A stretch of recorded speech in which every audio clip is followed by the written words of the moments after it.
Hello दोस्तों, स्वागत है आप लोगों का हमारे चैनल पर। ये छोटा सा वीडियो है यूपी पीसीएस प्री एग्ज़ाम के लिए जो 14 मई को होने वाला है, तो उसके बारे में हम लोग देखेंगे। इसमें देखेंगे छोटी से की चीज़ें कि कैसे हम लोग पेपर को सही तरीके से करें और निगेटिव मार्किंग से बचा जा सके, उसके बारे में थोड़ी सी बात करेंगे। 10 मिनट का वीडियो होगा, आप लोग एक बार सुन लीजिए। इससे ज़रूर आप लोगों को जो है कि 5 से 10 क्वेश्चन का फ़ायदा होगा, ये रणनीति अपनाएंगे तो इसमें सबसे पहले करना क्या है कि क्वेश्चन को अटेम्प्ट करते समय ये ध्यान देना है कि देखना है कि कौन से क्वेश्चन को हमें छोड़ना है और कौन से क्वेश्चन को अटेम्प्ट करना है। तो सबसे पहले देखते हैं हम लोग जो है कि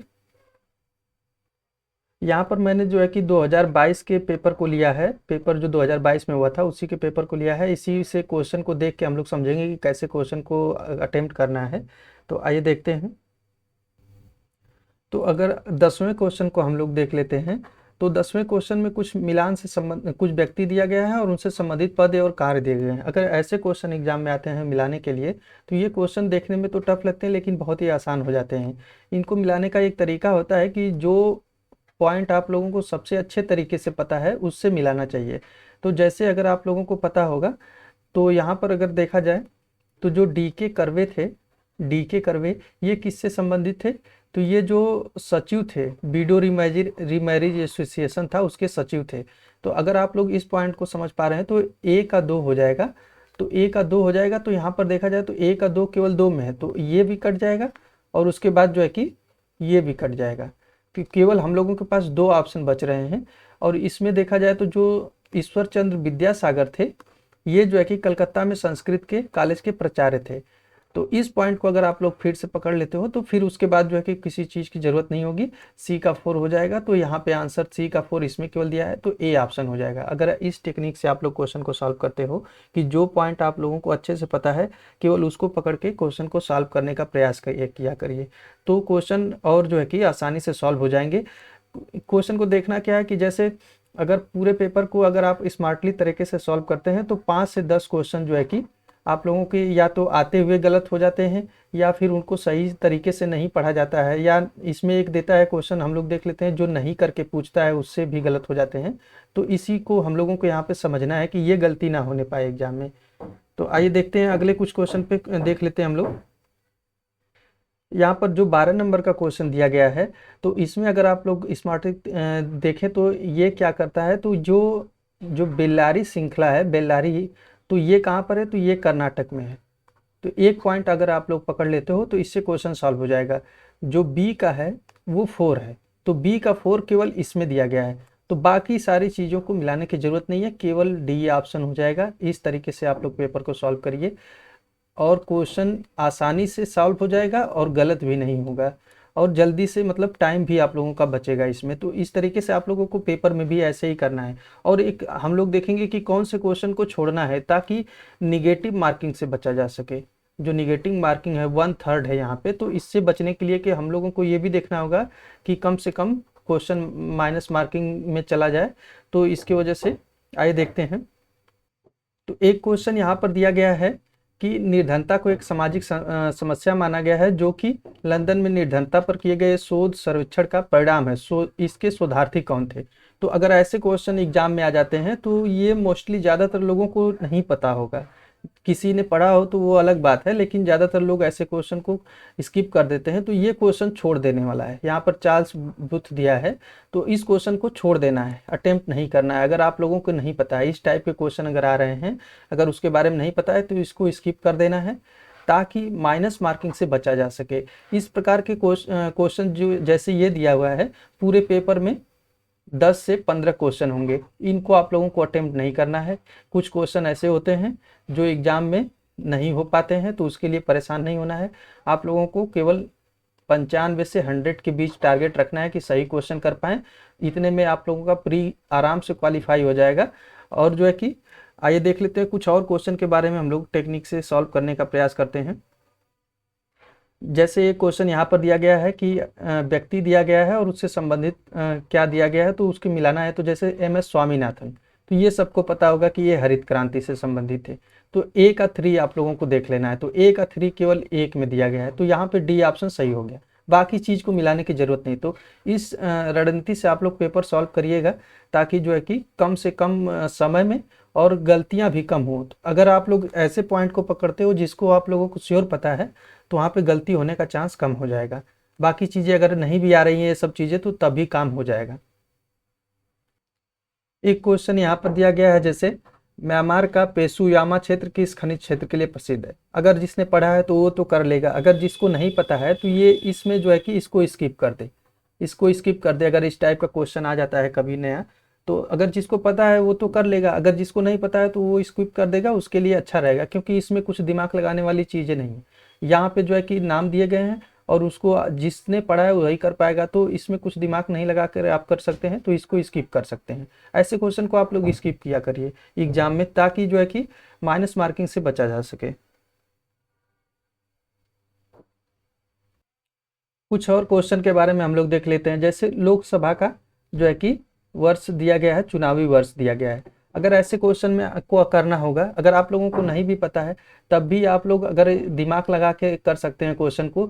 ये क्वेश्चन ज़्यादातर लोग नहीं पढ़ेंगे लेकिन इसको कर लेंगे, क्योंकि अभी वर्तमान में 17वीं लोकसभा अगर चल रही है, तो उस हिसाब से अगर हम निकालेंगे तो यहाँ पे जो है कि डेट को भी अगर आप लोग जोड़ के भी निकाल सकते हैं कि उस समय कौन सी चल रही होगी। तो कुछ क्वेश्चन ऐसे होते हैं जो पढ़े नहीं होते हैं, लेकिन इसको कॉमन सेंस से सॉल्व किया जा सकता है। और यहाँ पे देखिए एक स्किप करने वाला क्वेश्चन है, जो है कि इसमें दिया गया है कि चिंतामणि भट्ट द्वारा रचित संस्कृत के सुख संतति का फारसी में अनुवाद, उसका नाम तूतीनामा रखा था, तो किसने किया था। तो यहाँ पे जो है कि सी ऑप्शन है। लेकिन अगर ऐसे क्वेश्चन अगर नहीं आ रहे हैं तो आप लोग स्किप कर दीजिए, इसमें आप लोगों का ही फायदा है, क्योंकि माइनस मार्किंग से बच सकते हैं। अगर क्वेश्चन ज़्यादा सही करके भी माइनस ज़्यादा हो जाता है तो वहाँ पे जो है कि रिस्क बन जाता है एक अगला क्वेश्चन 114 नंबर का, इस क्वेश्चन के बारे में देख लीजिए।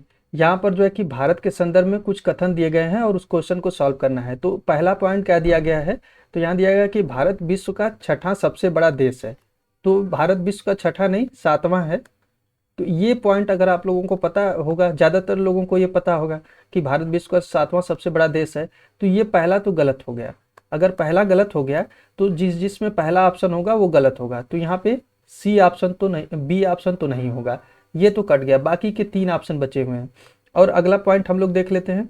तो इसमें जो कि दिया गया है, संसार का लगभग 2.4 क्षेत्रफल भारत के अंतर्गत आता है, यानी कि 2.4% जो है कि कुल विश्व के क्षेत्रफल का भारत के अंतर्गत है। तो ये पॉइंट सही है। तो अब हम लोगों को देखना है कि कौन सा ऐसा ऑप्शन है जिसमें 2 ऑप्शन है, क्योंकि 2 सही है तो 2 ऑप्शन उसमें जरूर रहेगा। तो यहाँ पे अगर देखना है तो 3 और 4, तो ये ऑप्शन भी गया, क्योंकि इसमें 2 नहीं है। तो इस तरह से अगर आप लोग सॉल्व करते हो तो ऑप्शन को इलिमिनेट करके जो है कि आंसर आराम से निकाल सकते हो आप लोग। तो यहाँ पे अगर हम लोग देखते हैं कि इसमें जो है कि एक भी होना चाहिए, एक नहीं होना चाहिए और 2 होना चाहिए, तो 2 ऑप्शन चले गए। और तीसरा दिया है कर्क रेखा, जो है कि देश के बीच से गुजरती है, जो अक्षांशीय विस्तार को 2 भागों में बांटती है। तो यहाँ पे ये भी सही हो जाएगा। तो यहाँ पे अगर दूसरा तीसरा सही हो जाएगा तो केवल दूसरा तीसरा इसमें दिया गया है, ये आंसर सी सही हो जाएगा। बाकी इसकी किसी चीज़ को मिलाने की जरूरत नहीं होगी। तो इस तरीके से आप लोग जो है कि क्वेश्चन को किया करिए। तो इसमें हम लोगों ने क्या देखा कि जो है कि यहाँ पे पेपर को कैसे सॉल्व करना है और जो है कि कौन से क्वेश्चन को स्किप करना है। तो यहाँ पे अगर आप लोग अगर पूरे 150 क्वेश्चन को इसके पार्ट वाइज बांट के जो है कि सॉल्व करेंगे, कुल 3 पार्ट में सॉल्व करिएगा।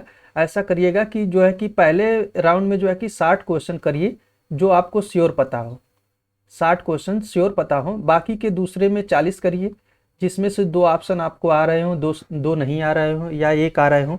अगर इसमें से आप लोग कर लेते हो, यहाँ पे जो है कि 40 क्वेश्चन कर रहे हो, अगर इसमें से एक ऑप्शन आ रहे हैं, बाकी के 3 जो है कि नहीं आ रहे हैं, तो यहाँ पे भी संभावना रहेगी कि आप लोगों के 25 क्वेश्चन तो सही हो जाएंगे। और बाकी का कुछ क्वेश्चन ऐसे होंगे जिसमें केवल एक ही ऑप्शन आ रहे होंगे। तो यहाँ पे करना क्या है कि आप लोगों को जो है कि 20 क्वेश्चन सॉल्व करना है, 20 से 25 क्वेश्चन। तो यहाँ से भी अगर आप लोग जो है कि कर लेते हो, यहाँ पे अगर 15 क्वेश्चन भी सॉल्व हो जा रहे हैं यहाँ पे 25 क्वेश्चन में, तो कुल टोटल आपके कितने हो गए, 60 प्लस 25 प्लस जो है कि 15। तो यहाँ पे अगर आप लोगों ने 60, 25 और 15 का रेशियो करके सही कर लिया तो कुल 100 क्वेश्चन आप लोगों के सही हो जाएंगे। तो इतने में आराम से कट ऑफ क्वालिफाई हो जाएगा, जो है कि परेशान होने की ज़रूरत नहीं है, क्योंकि यहाँ पे हम लोगों को जो है कि पूरे 150 क्वेश्चन नहीं करने हैं, जो है कि इतने ही क्वेश्चन करने हैं ताकि सिलेक्शन हो जाए। और इस तरह से आप लोग करिएगा, कुछ क्वेश्चन को स्किप करिएगा। 10 से 15 क्वेश्चन ऐसे होंगे जो किसी से सॉल्व नहीं होंगे, तो उसको स्किप कर देना है। अगर अटेम्प्ट करने वाली बात आ जाए कि कितने क्वेश्चन अटेम्प्ट करना है, तो ये जो है कि पेपर के ऊपर डिपेंड करेगा कि पेपर कैसा आ रहा है। और पेपर आने में भी देखा जाएगा, अगर हार्ड पेपर आ जा रहा है तो 120 से 25 कोई नहीं कर पाएगा। अगर मीडियम पेपर है तो वहाँ पे 130-35 लोग करेंगे। अगर इजी आ गया तो 40-45 तक भी करेंगे, 140-45। लेकिन इसमें भी दो कैटेगरी के लोग हैं। एक ऐसे लोग हैं जो जो कि कम जो है कि गलत क्वेश्चन करते हैं। अगर वो कम गलत क्वेश्चन करते हैं तो वो अगर 110 क्वेश्चन भी अटेम्प्ट कर रहे हैं तो उनका 10 ही गलत होगा, तब भी 100 सही हो जाएगा, तब भी उनका सिलेक्शन हो जाएगा। कुछ ऐसे लोग होते हैं जिनका जो है कि पॉसिबिलिटी ये रहती है कि ज़्यादातर क्वेश्चन गलत हो जाते हैं। अगर वो 140 अटेम्प्ट कर रहे हैं तो उनके जो है कि 30 भी गलत हो सकते हैं, 25 भी गलत हो सकते हैं। तो इनका जो है कि तब जाके 100 के आसपास आता है। 30 गलत हो गए, 35 गलत हो गए, 40 भी हो सकते हैं। तो दो तरह के लोग होते हैं। आप लोगों को खुद से एनालाइज करना है कि हम कैसे क्वेश्चन अटेम्प्ट करते हैं। टेस्ट दिए होंगे तो पता होगा कि हमारे क्वेश्चन ज़्यादा गलत होते हैं या सही गलत होते हैं। अगर आपके क्वेश्चन ज़्यादा गलत होते हैं तो आप 130, 35 से 40 तक अटेम्प्ट करिए। अगर आप लोगों के क्वेश्चन ऐसे लोग कैटेगरी में हैं कि जिनके क्वेश्चन कम गलत होते हैं, तो ये 120, 15 भी अटेम्प्ट करके क्वालिफाई कर सकते हैं प्री। तो इस टेक्निक को आप लोग फॉलो करिएगा। ये अभी से ना सोचिएगा कितने क्वेश्चन अटेम्प्ट करने हैं, वो पेपर के ऊपर डिपेंड करेगा कि कैसा पेपर आ रहा है।